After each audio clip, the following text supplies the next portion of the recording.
Tak sangka dia pedas macam gini.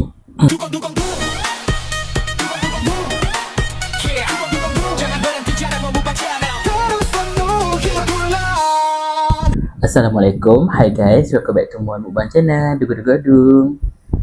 So hari ni aku nak makan apa? Hari ni aku nak makan Maggi pedas gila.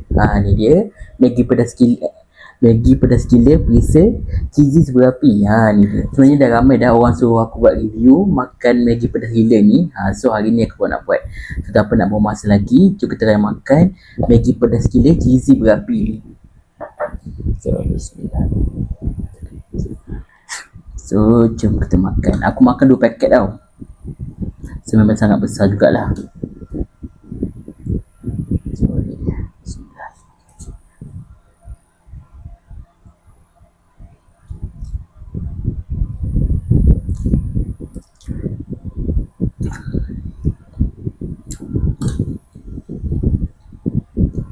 Memang pedas. Tak sangka dia pedas macam gini.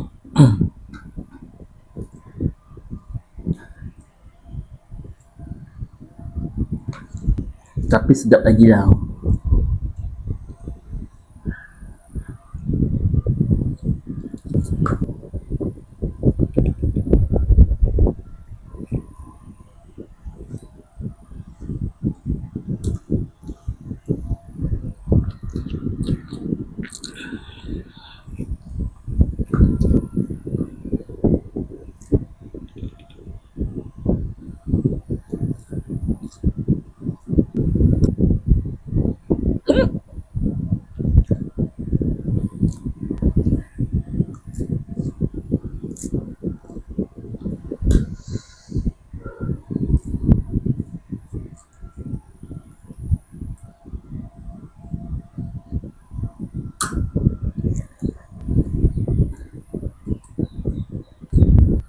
Tapi bila kau makan lama-lama Maggi ni pedas dia dah orang kata dah normal balik.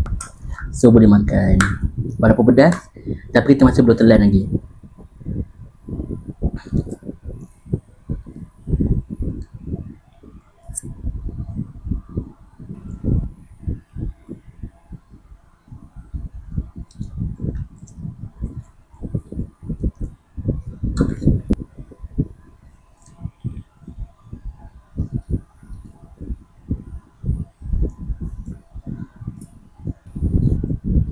Memang pedas.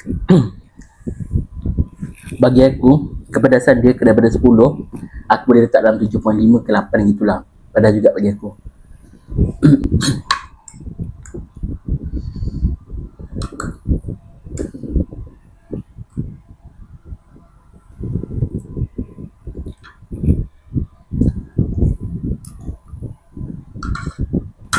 Alhamdulillah kenyang dah. Walaupun pedas tapi sangat sedap bagi aku. Habis juga satu pinggan ni. So bagi aku sangat mengenyangkan lah. Aku rasa setakat ni je konten aku pada hari ni. Jangan lupa untuk korang like video aku, subscribe video aku, and share video aku ni pada orang lain.